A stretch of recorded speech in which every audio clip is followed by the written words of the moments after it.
அனைவருக்கும் வணக்கம். இந்த பதிவில் நம்ம எதை பற்றி பார்க்க போகிறோன்னு தெரிஞ்சுக்கிறதுக்கு முன்னாடி மறக்காமல் நம்ம சேனலை சப்ஸ்கிரைப் பண்ணிக்கோங்க.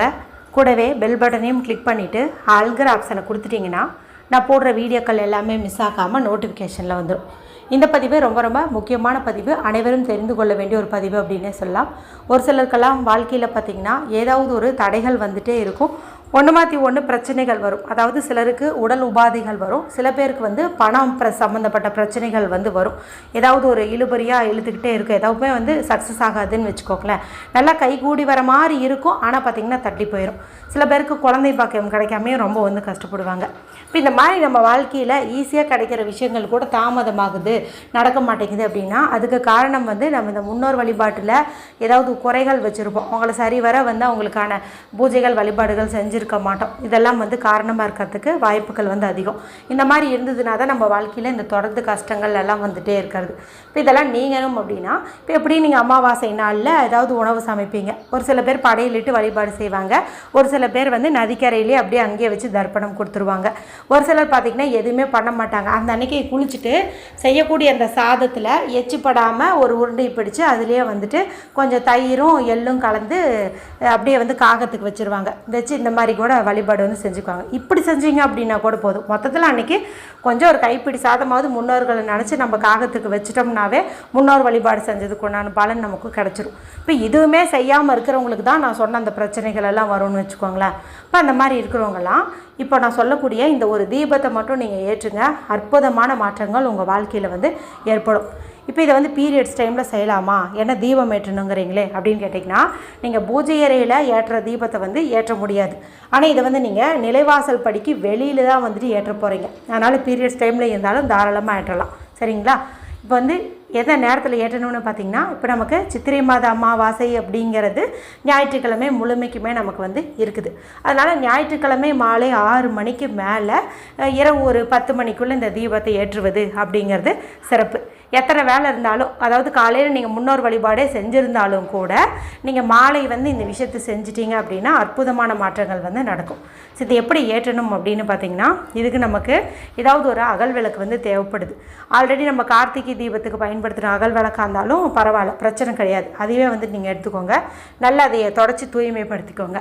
இப்போ மற்ற தீபம் நம்ம ஏற்றமாக இருந்தால் அதுக்கு சந்தனம் குங்குமம் அதெல்லாம் விளக்கு சுற்றிலையும் வைப்போம் இல்லையா? ஆனால் இதுக்கு நம்ம அந்த மாதிரிலாம் வைக்கக்கூடாது. வெறும் பிளெயின் விளக்காக தான் இருக்கணும். அதே மாதிரி பஞ்சு திரி தான் போடணும். இதுக்கு எந்த நிறத்துலையும் நீங்கள் திரியெல்லாம் போட தேவையில்லை. வெறும் வெள்ளை நிறத்திரி போட்டிங்க அப்படின்னாவே போதும்.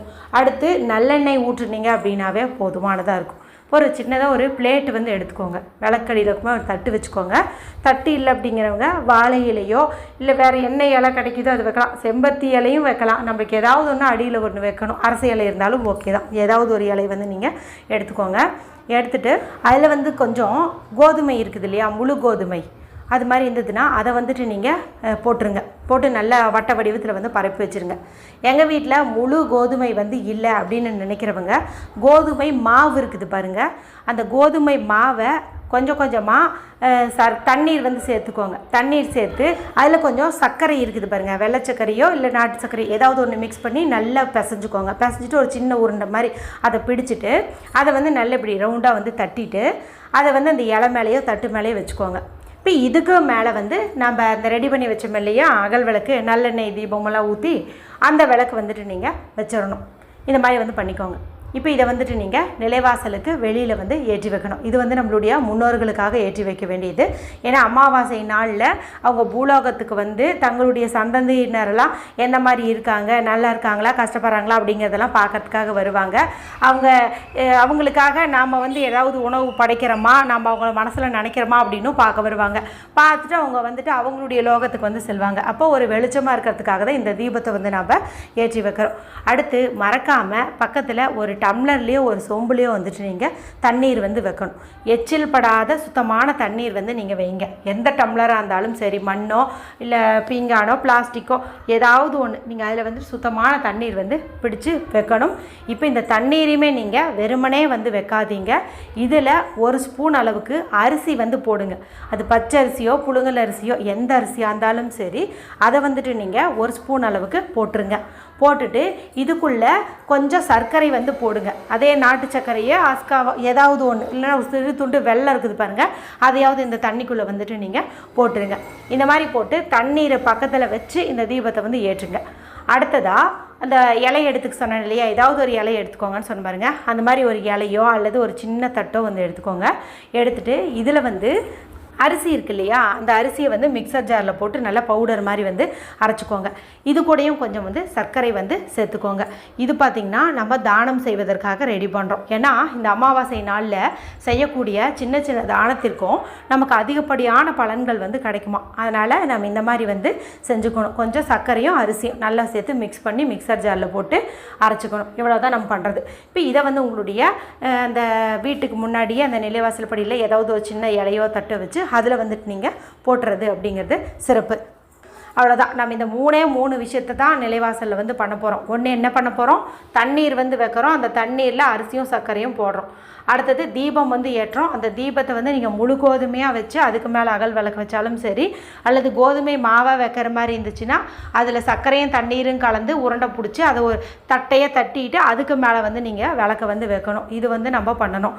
அடுத்ததாக நான் சொல்கிற மாதிரி ஒரு சின்ன தட்டிலையோ இலையிலையோ இந்த பச்சரிசியும் சர்க்கரையும் பவுட்ரு மாதிரி அரைச்சி, அதாவது எறும்புகள் ஈஸியாக சாப்பிட்ற மாதிரி பண்ணி நம்ம இதை வந்து பக்கத்தில் வந்து வச்சிடறோம். இந்த 3 விஷயத்தையும் நம்ம வந்து பண்ணிடணும். எந்த நேரம் வீடியோ பார்த்தாலும் சரி, நாளை நாளில் மாலை 6 மணிக்கு மேலே மறக்காமல் நிலைவாசலில் இந்த ஒரு விஷயத்தை நீங்கள் அவசியம் வந்து பண்ணுங்கள்.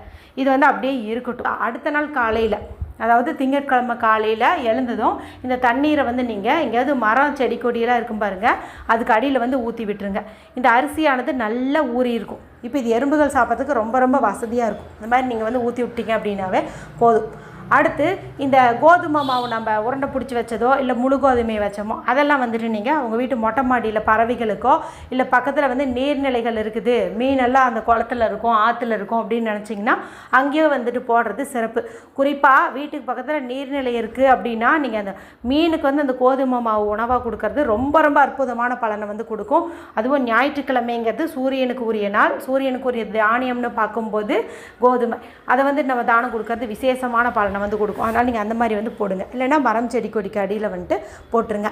அதே போல் நம்ம இந்த இலையில் வச்சோம் இல்லையா, அதையும் நீங்கள் எடுத்துகிட்டு போயிட்டு அப்படியே தூக்கி போடாதீங்க. இது நம்ம ஆல்ரெடி இலையில தான் வச்சுருக்கோம். அப்போ நம்ம என்ன பண்ணணும், மெதுவாக எடுத்துகிட்டு போயிட்டு இப்போது விருந்தினர்கள் வந்தாங்கன்னா எப்படி உங்களுக்கு பரிமாறுவோம், அந்த மாதிரி இது ஏதாவது ஒரு வாரத்தில் ரோட்டோரத்தில் நீங்கள் எங்கேயாச்சும் வந்து வச்சுட்டு நீங்கள் பாட்டுக்கு வந்துடலாம். அதை சாப்பிடக்கூடிய சிறு புழு பூச்சிகளாகட்டும் எறும்புகளாகட்டும் நல்ல வயிறார சாப்பிட்டு மனதார வந்து உங்களை வாழ்த்தும். நம்ம பெருசாக 4 பேர்த்து கூப்பிட்டு அன்னதானம் பண்ணுற அளவுக்கு வசதி இல்லை அப்படின்னா கூட இப்போ நான் சொன்ன இந்த 3 விஷயமுமே எல்லாருமே வந்துட்டு செய்யக்கூடியது. ஏழ்மையின் விளிம்பில் இருக்கிறவங்க கூட தாராளமாக செய்யக்கூடிய முறைகள் குறித்து தான் சொல்லியிருக்கிறேன். இதை நீங்கள் அதுவும் இந்த குறிப்பிட்டு இந்த சித்திரை மாத அமாவாசை நாளில் நீங்கள் செய்யும்போது அற்புதமான பலனை வந்து கொடுக்கும். ஏன்னா இது பார்த்திங்கன்னா சூரியன் வந்து இந்த 12 ராசிகளில் நுழைஞ்சிட்டு மறுபடியும் இந்த மேஷத்தில் சஞ்சரிக்கக்கூடிய ஒரு நாள். அதுவும் விசுவாவசு ஆண்டின் முதல் அமாவாசை அப்படின்னு சொல்லலாம். ரொம்ப ரொம்ப சிறப்பு வாய்ந்தது. அதுவும் ஞாயிற்றுக்கிழமையில் வரக்கூடிய அமாவாசை. மறக்காமல் இதை மட்டும் செஞ்சு பாருங்கள். அதன் பிறகு உங்கள் வாழ்க்கையில் தடைப்பட்ட எல்லாமே வந்து டக்குன்னு நிறைவேறுவதை நீங்கள் கண்கூடாவே பார்ப்பீங்க. வீடியோ குறித்து ஏதாவது சந்தேகங்கள் இருந்தால் கமெண்ட் பண்ணுங்கள். பிடிச்சிருந்தால் மற்றவங்களோட ஷேர் பண்ணுங்கள், லைக் பண்ணுங்கள். மற்றும் ஒரு பயனுள்ள பதிவில் உங்களை சந்திக்கிறேன். நன்றி, வணக்கம்.